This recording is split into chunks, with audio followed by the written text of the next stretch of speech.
As you might have guessed by now, quilting is about a lot more than the fabric, the rotary cutter and scissors, and the cutting mat and the iron. There's also a lot of other notions that you would want to buy. And you can get really great deals on some very useful notions right now in any back to school sale that's going on. I'm going to take you through 15 of my favorite things that I shop for in the back to school sales. Some of them I haven't shopped for before, and I actually saw it this time, so I went ahead and got it. And so let's get started. So some of these you might have already guessed.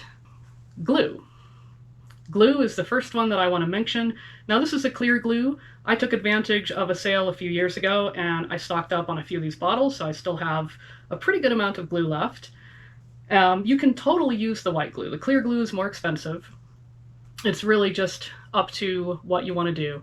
But the plain white school glue is such an exceptionally good deal. And it works the same. It washes out. You can use this for glue basting your curves if you're doing like quarter circles, that kind of thing. You can also use it for glue basting your binding down. And the glue sticks are really good too. I looked through my supplies and I do actually have a big glue stick left and I didn't realize it, but these are such a great deal right now. I think this was 50 cents, and for 50 cents I'm just gonna pick it up. I've got it. Now whenever I need to use glue for things, I've got it. And you know, it's just great for all kinds of uses, paper piecing, etc. And so another great thing to get during the back to school sales are pencils. Particularly, I like mechanical pencils. I do use them, and I like to use those for whenever I'm designing. So I like to design blocks. And so hand in hand with a mechanical pencil or a regular pencil is also a composition book. And so composition book is great for writing down your ideas, and you can put like little sketches in there. I used to be in a really good regular practice of doing that. And I'm going to try to get myself back into the practice of it, because what I like about writing the ideas down in particular is that it removes the sense of urgency that I need to try to get this done before I forget that I had this really great idea. And I am constantly coming up with ideas. And so what I've ended up doing in the last couple of years, instead of these composition books, and it's not really the greatest thing, is I work at a library. And we have this thing called shelf-less cards. They are the cards that were in the back that the public never saw, but it was basically the card catalog before you had the OPAC or the online public access computer, or online public access catalog, I think is actually what that stands for. And so we have all of these shelf-less cards that we have for scratch paper, and I'm always writing on these little things, writing my ideas, but they're very easy to lose. And so a composition book is a much better use for that. Also, and this is something I've been meaning to get for a while, is graph paper. Now, I'm very excited that they have the graph paper in this notebook format where it has this bound kind of an edge to it. You can also get it in spiral. Usually I've seen it in more of the paper pad format, and I really don't like that because that first page is exposed. And if it gets on top of things, if things shift on it that are on top, then you can ruin like the first few pages really.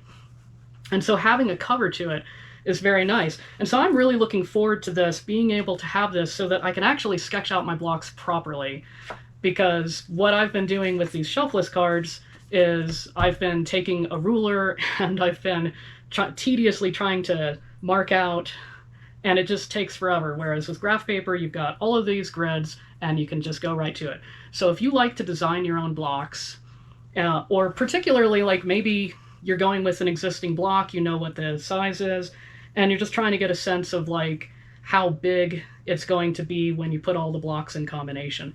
Graph paper, total must. I ended up getting 2 of these because I want to go ahead and have one of these for the office, since so many of my ideas come to me at the office that I end up just jotting them down.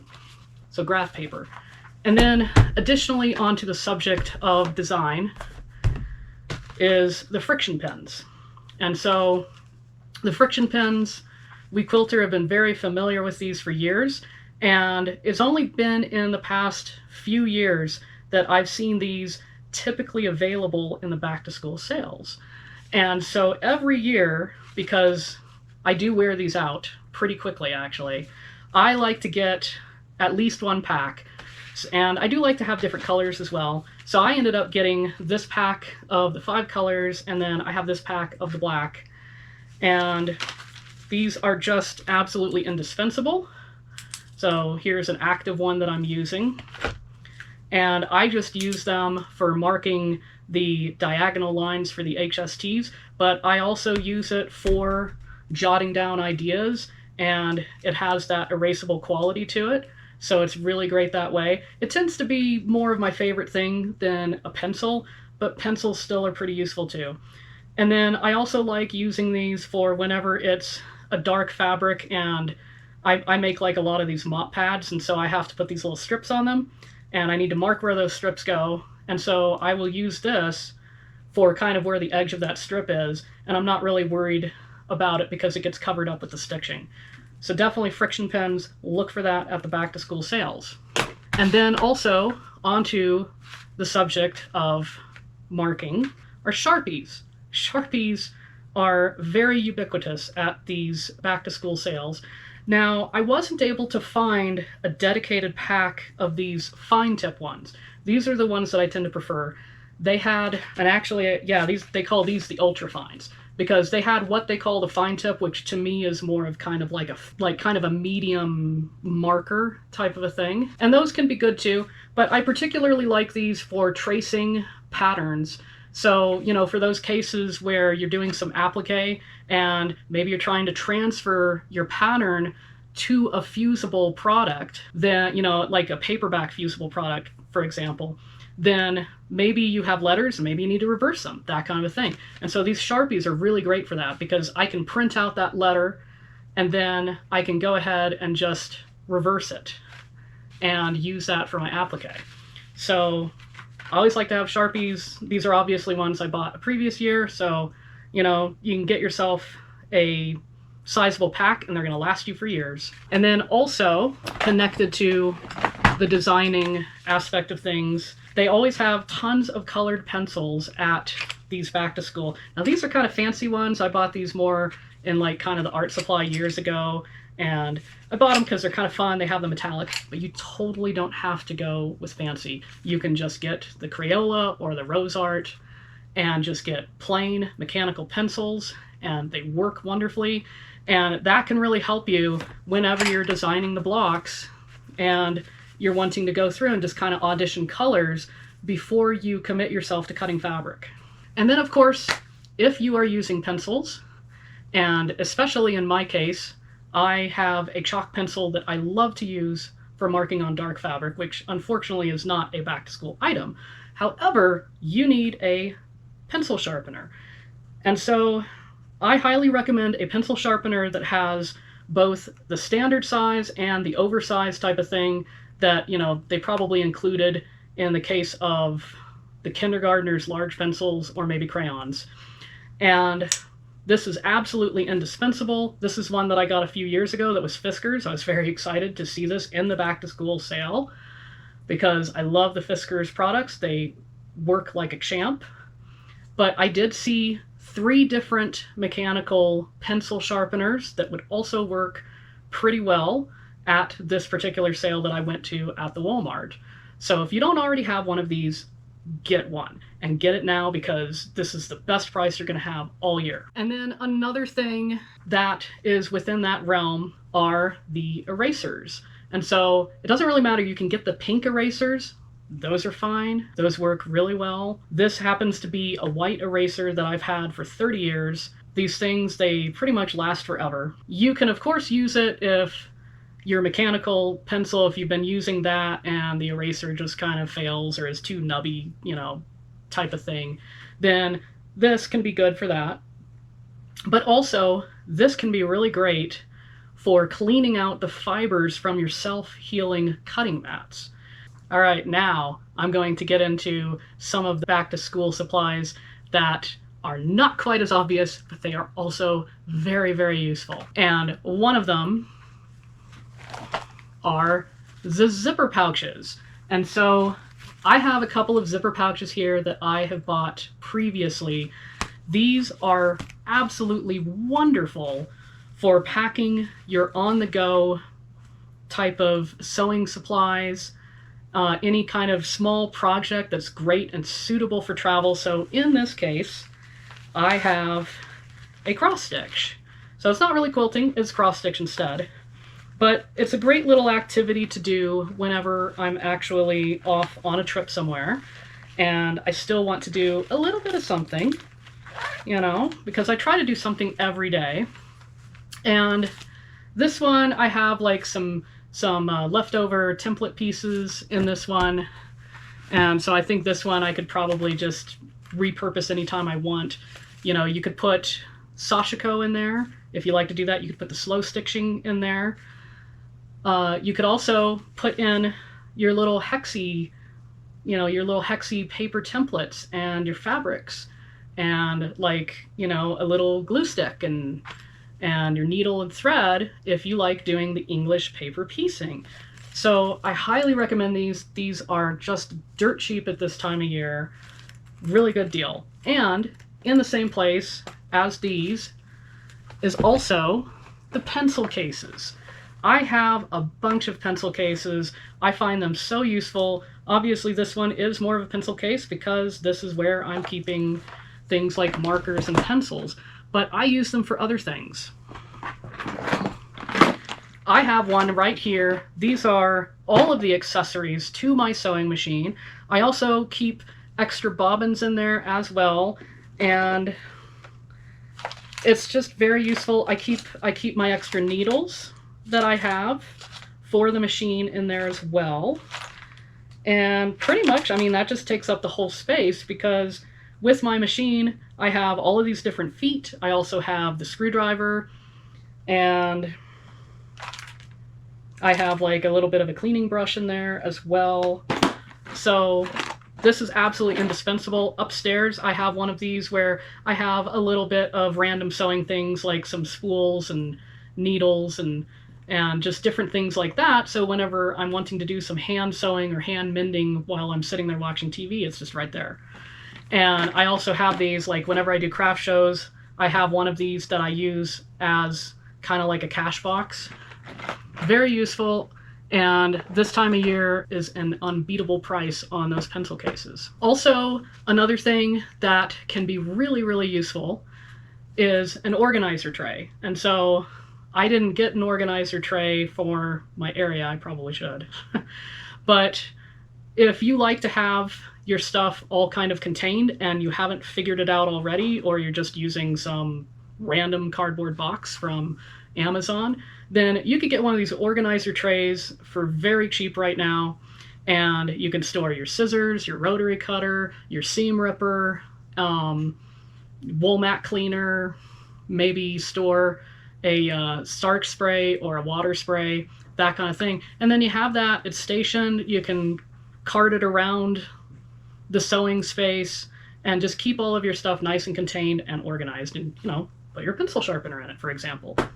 And then another one is copy paper. If you like to do a lot of paper piecing where it's a digital pattern and you're printing it out, then definitely some copy paper is great in that kind of a case. Another one, and this one is pretty unconventional, but it is inspired by what a lot of people use for template material. A lot of people, they use plastic cutting mats. Well, you can get plastic folders, and then in this case, I got this pack of 5 dividers that you would put into a binder, and they are plastic. And the beautiful thing about these, why I decided to buy these instead of the folders, is because these have transparency. And so I like the concept of transparency. And they're also not as stiff as a cutting mat, and so this is going to be easier to cut through, especially if you are somebody who has some arthritis issues. This will probably be easier for you to cut through than one of those plastic cutting mats from the dollar store or wherever. And, you know, because you can see it's got a really nice kind of pliability to it. And as you can tell, there's some really good transparency. This is one of the darker colors.